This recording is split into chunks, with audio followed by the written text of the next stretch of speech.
प्रिय विद्यार्थियों, आज हम पाठ 5 का अध्ययन करेंगे, जो एक क्या है, कहानी है और इसका शीर्षक है मिठाई वाला। इस कहानी का शीर्षक क्या है? मिठाई वाला है। इस कहानी के लेखक हैं श्री भगवती प्रसाद जी वाजपेयी। कहानी के लेखक कौन हैं? श्री भगवती प्रसाद जी वाजपेयी है। हमें कहानी के शीर्षक से पता चल रहा है कि किसी मिठाई वाले के बारे में हो सकता है इसमें बात की जा रही हो। शीर्षक से क्या पता चल रहा है कि किसी मिठाई वाले के बारे में बात की जा रही हो, लेकिन ये जो बात है ये किसके बारे में की जा रही है? एक फेरी वाला होता है। इस कहानी में क्या होता है? फेरी वाला होता है जो घूम घूम करके अपना सामान बेचता है। गली गली में घूम घूम करके जो अपना सामान बेचता है, उसके बारे में इस पाठ में बात की गई है। तो वो कभी खिलौने लेकर आता है, कभी बांसुरी लेकर आता है, कभी मिठाई लेकर आता है। अलग अलग चीज़ें वह लेकर के आता है। इसलिए इसको क्या बोल दिया गया है? मिठाई वाला बोला है। लेकिन वह अलग अलग चीज़ें बच्चों के सामने लेकर आता है और अपना सामान बेच करके चला जाता है। इस प्रकार से इस कहानी में आगे हम इस कहानी को पढ़ते हैं। बहुत ही मीठे स्वरों के साथ वह गलियों में घूमता हुआ कहता है, बच्चों को बहलाने वाला, खिलौने वाला। बहुत ही मीठे स्वर में वह क्या कहता रहता है गलियों में घूमता हुआ? बच्चों को बहलाने वाला, खिलौने वाला। अब आप सोच रहे होंगे इसमें तो ये खिलौने बेच रहा है, लेकिन शीर्षक क्या है? मिठाई है। लेकिन मिठाई वाला तो वो जब उसकी सच्चाई पता चलती है जब वह मिठाई लेकर के आता है, इसलिए इसका नाम मिठाई वाला दिया। लेकिन वह एक फेरी वाला होता है जो अलग अलग चीज़ें ला करके बच्चों को बेचता है। तो क्या बोलता है, आवाज़ क्या लगाता है वह गलियों में आकर के? बच्चों को बहलाने वाला, खिलौने वाला। इस आधे वाक्य को ही ऐसे विचित्र किंतु मादक मधुर ढंग से गाकर कहता है, गा करके कहता है वो इस वाक्य को, कि जो सुनने वाला होता है वो एक बार क्या हो जाता है? अस्थिर हो जाता है, हिल जाता है। उसके स्नेहाभिषिक्त कंठ जो हैं वो उनसे गान सुन करके और निकट के मकानों में क्या मच जाती है? हलचल मच जाती है। स्नेहाभिषिक्त मतलब स्नेह से भरा हुआ, उसके स्नेह से जो भरे हुए कंठ हैं उनसे फूटा हुआ गान, मतलब उनसे जो गान निकलता है, अपने जो स्नेह से भरे हुए कंठों से वो गाना गाता है। उस गाने को सुन करके निकट के जो भी मकान हैं उनमें क्या मच जाती है? हलचल मच जाती है। जहाँ से वो गुजरता है वहाँ के आसपास के मकानों में क्या मच जाती है? हलचल मच जाती है। लोग उसकी तरफ भागने लग जाते हैं। छोटे छोटे बच्चों को अपनी गोद में लिए युवतियां जो हैं चिकों को उठाकर छज्जों पर नीचे झांकने लगती हैं। चिक क्या होते हैं? धूप से बचने के लिए कुछ लगाया हुआ होता है जिसको खींच करके ऊपर उठा करके और हम बाहर की तरफ झांक सकते हैं। तो जो उस गली की युवतियां हैं वो अपने छोटे छोटे बच्चों को गोद में लेकर के और चिकों को ऊपर उठा करके और छज्जों के नीचे क्या करती हैं? वो झांकने लग जाती हैं। गलियों और उनके अंतर्व्यापी छोटे छोटे उद्यानों में खेलते इटलाते हुए बच्चों का झुंड उसे घेर लेता है। गलियों और उनके जो अंतर्व्यापी, उनके अंदर जो छोटे छोटे उद्यान बने हुए हैं, गलियों के अंदर जो छोटे छोटे उद्यान बने हुए हैं, उन उद्यानों में खेलते हुए जो और इटलाते हुए बच्चे हैं, उन बच्चों का झुंड जो है उसे खिलौने वाले को घेर लेता है। और तब तक वह खिलौने वाला क्या करता है? वहीं बैठ करके खिलौनों की पेटी को खोल देता है। वहां बैठ करके अपने खिलौनों की पेटी को खोल देता है। बच्चे खिलौने देखकर पुलकित हो उठते हैं, प्रसन्नचित्त हो जाते हैं। बिल्कुल वे पैसे लाकर खिलौनों का मोल भाव करने लग जाते हैं। पैसे ला करके क्या करते हैं? खिलौनों का मोल भाव करते हैं और पूछते हैं, इसका दाम क्या है? छोटे बच्चे होते हैं तो क्या बोलेंगे? तुतलाते हुए बोलते हैं। तो क्या पूछेंगे? इसका दाम क्या है, कि इसका दाम क्या है। और इसका मतलब ऐसे अलग अलग चीज़ों के बारे में हम पूछते हैं ना, कि इसका क्या दाम है और इसका क्या दाम है और इसका। तो वैसे ही वो छोटे छोटे बच्चे बड़े ही प्यारी सी आवाज़ में तुतलाते हुए बोलते हैं, इसका दाम क्या है, ओल इचका। ऐसे वो बच्चे उसे खिलौने वाले को घेर के पूछते रहते हैं। खिलौने वाला बच्चों को देखता है और उनकी नन्ही नन्ही उंगलियों से पैसे लेता है। उनके जो छोटे छोटे से हाथ है, नन्ही नन्ही सी उंगलियां, उनसे पैसे लेता है और बच्चों को क्या करता है? उनकी इच्छा के अनुसार खिलौने दे देता है। खिलौने लेकर फिर कहता है, बच्चों को बहलाने वाला, खिलौने वाला। क्या कहता है? बच्चों को बहलाने वाला, खिलौने वाला। खिलौने लेकर के फिर वह क्या कहता है? कि बच्चों को बहलाने वाला खिलौने वाला। ऐसा कहकर वह सागर के हिलोरों की भांति उसका मादक गान गली भर के मकानों में इस ओर से उस ओर तक लहराता हुआ पहुंच जाता है और खिलौना वाला क्या हो जाता है, आगे बढ़ जाता है। राय विजय बहादुर के बच्चे भी एक दिन खिलौने लेकर घर आए। कोई है आदमी है जिनका नाम क्या है, राय विजय बहादुर। उनके बच्चे भी जो हैं एक दिन खिलौने लेकर के घर आए। वे दो बच्चे थे, चुन्नू और मुन्नू। कौन थे? चुन्नू और मुन्नू। चुन्नू जब खिलौने ले आया तो बोला, मेला घोला कितना कैसा सुंदर है। तुतलाता हुआ क्या बोलता है, मेला घोला कैसा सुंदर है, कि मेरा घोड़ा कितना सुंदर है। क्या बोलता है, मेरा घोड़ा कितना सुंदर है। तो मुन्नू बोलता है, और देखो मेला कैसा सुंदर है, कि और देखो मेरा भी कितना सुंदर घोड़ा है। क्या कहता है, कि मेरा भी कितना सुंदर है। दोनों अपने हाथी घोड़े लेकर घर भर में उछलने लगे। खिलौने लेकर आए वे दोनों, और अपने खिलौने लेकर के, हाथी और घोड़े के खिलौने थे, उसको लेकर के अपने पूरे घर में उछल कूद करने लग गए।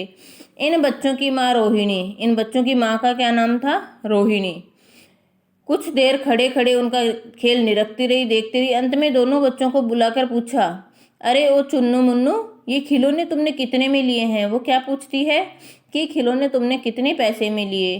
तो मुन्नू बोलता है, 2 पैसे में। कितने पैसे में, 2 पैसे में खिलौने वाला दे गया है, कि हमें 2 पैसे में ये खिलौने वाला ये खिलौने दे गया है।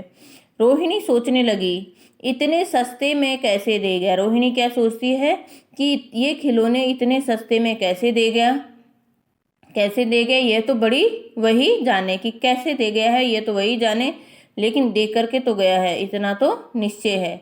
वो रोहिणी मन ही मन में क्या सोचती है, कि खिलौने वाला इतने सस्ते में खिलौने कैसे बेच रहा है, और क्यों दे गया, ये तो वह खुद ही जानता है, लेकिन हाँ दे करके गया है, यह तो क्या है, निश्चय है।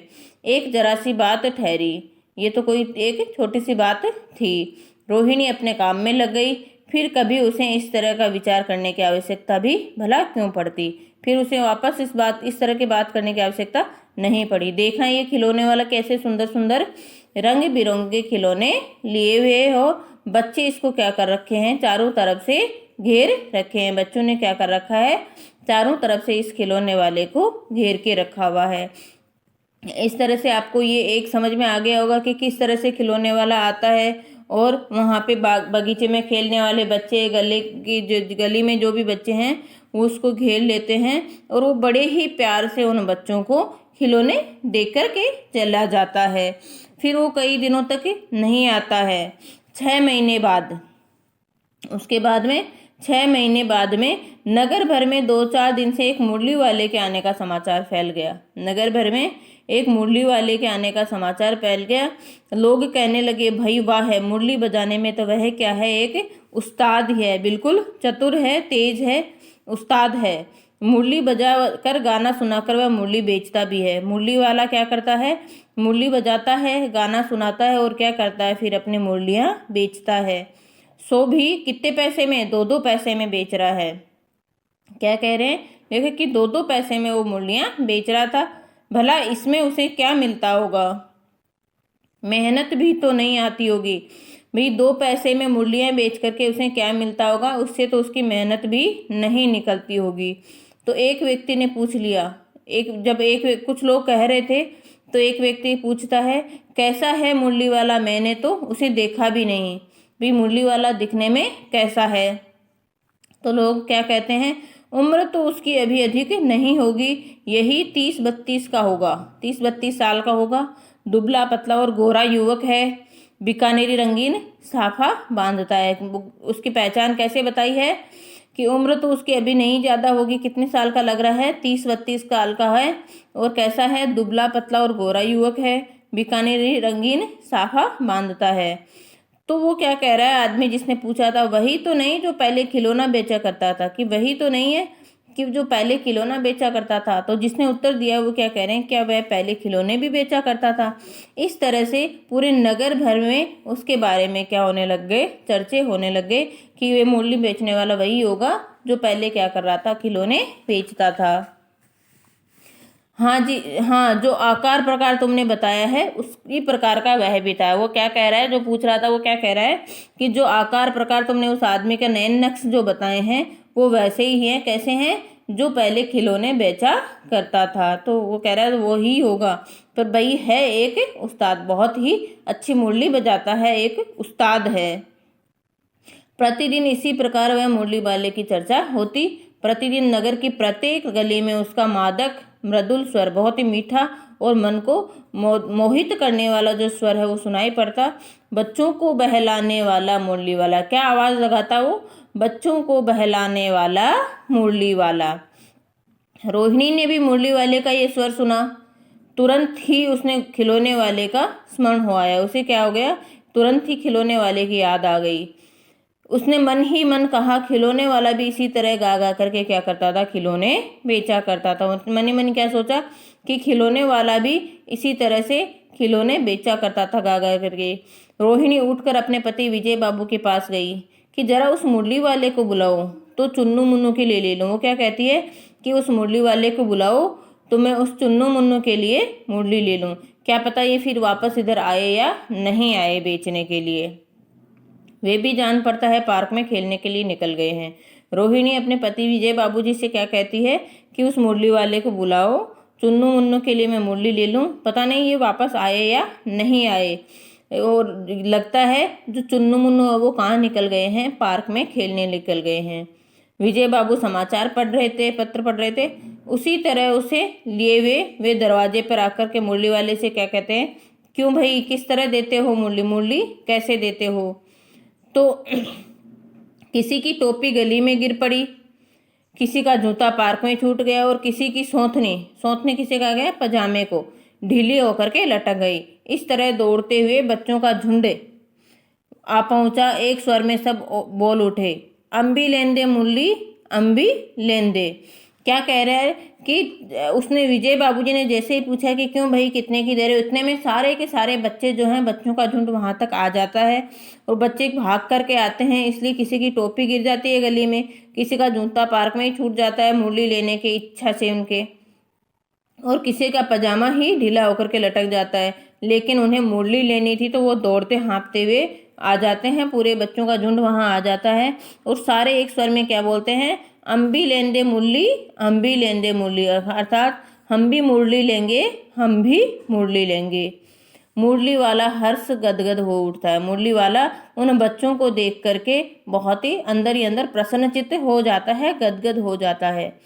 बोला, वो क्या बोलता है, सबको देंगे भैया, लेकिन जरा रुको, सबको मुरली दी जाएगी लेकिन थोड़ी देर क्या करो, तुम्हें रुको, ठहरो, एक एक को देने दो, रुको, मैं एक एक को क्या करूँगा, मुरली दूंगा। अभी इतनी जल्दी हम कहीं लौटे थोड़ी जाएंगे भाई, मैं इतनी जल्दी कहीं लौट करके नहीं जाने वाला हूँ। मैं मुरली बेचने आया हूँ और बेच करके ही जाऊँगा। और इस समय मेरे पास एक दो मुरली नहीं है, पूरी कितनी मुरलियाँ हैं? 57 मुरलियाँ हैं। मुरली वाले के पास कितनी मुरलियाँ हैं?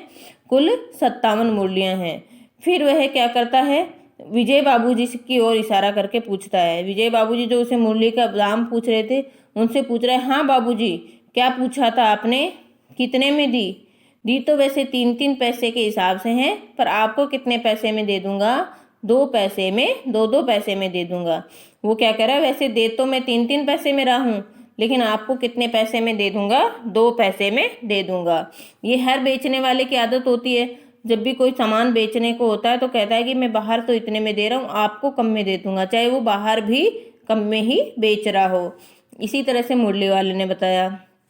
विजय बाबूजी भीतर बाहर दोनों तरफ रूपों में मुस्कुराने लग गए और मन ही मन कहने लगे, कैसा है, देता तो सबको इसी भाव से है, पर मुझ पर क्या कर रहा है, उल्टा एहसान लादने को है। मेरे ऊपर क्या कर रहा है, एहसान लाद रहा है। फिर बोले, तुम लोगों को झूठ बोलने की आदत होती है, कि बेचने वालों को क्या होती है, झूठ बोलने की आदत होती है। देते होंगे सभी को 2-2 पैसे में, पर एहसान का बोझा मेरे ही ऊपर लाद रहे हो। मेरे ऊपर क्या कर रहे हो तुम, एहसान लाद रहे हो कि 3-3 पैसे की हैं और तुम्हें एहसान के रूप में मैं क्या कर रहा हूँ, 2-2 पैसे में मुरली दे रहा हूँ। मुरली वाला एकदम अप्रतिभ हो उठा। एकदम क्या हो गया, अचानक से ये घबरा गया कि इनको तो क्या हो गया, मेरी सच्चाई पता चल गई। बोला, आपको क्या पता बाबूजी की इनकी असली लागत क्या है। यह तो ग्राहकों का दस्तूर होता है कि दुकानदार चाहे हानि उठाकर चीज क्यों न बेचे, पर ग्राहक समझते हैं दुकानदार मुझे लूट रहा है। क्या कह रहा है कि ग्राहकों का दस्तूर, ये तो ग्राहकों की आदत होती है कि दुकानदार चाहे हानि उठाकर भी चीज बेचता है तो ग्राहक क्या समझते हैं कि दुकानदार मुझे लूट रहा है। आप भला काहे को विश्वास करेंगे, आप मेरे ऊपर विश्वास क्यों करेंगे।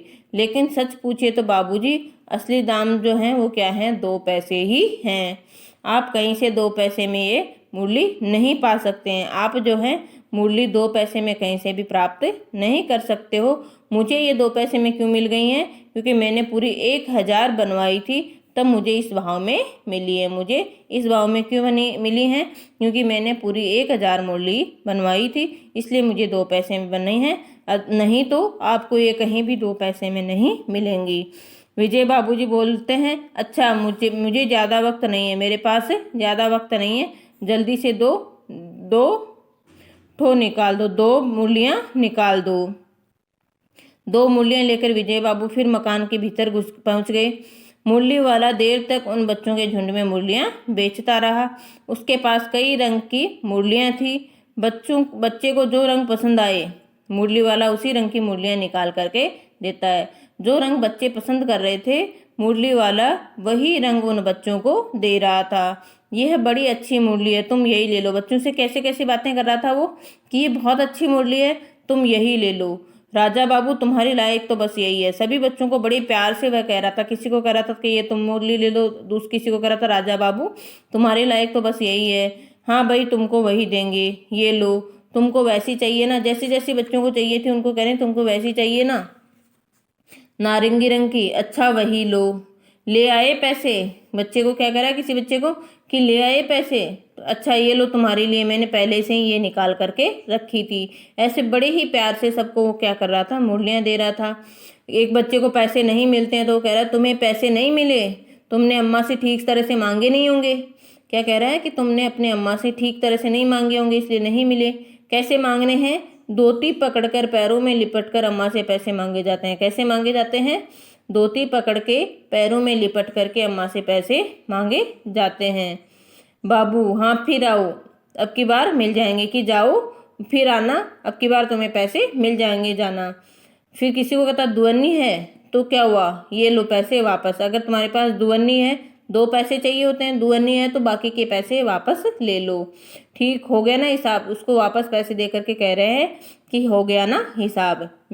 फिर जब वह बच्चा जिसको पैसे नहीं मिले थे उसको उसने बताया था कि धोती पकड़ के पैरों में लिपट करके अम्मा से पैसे मांगे जाते हैं बाबू, वह बच्चा वापस आता है, उसे कहते हैं तो उसे क्या कहता है, मिल गए पैसे, देखो मैंने तरकीब बताई थी ना।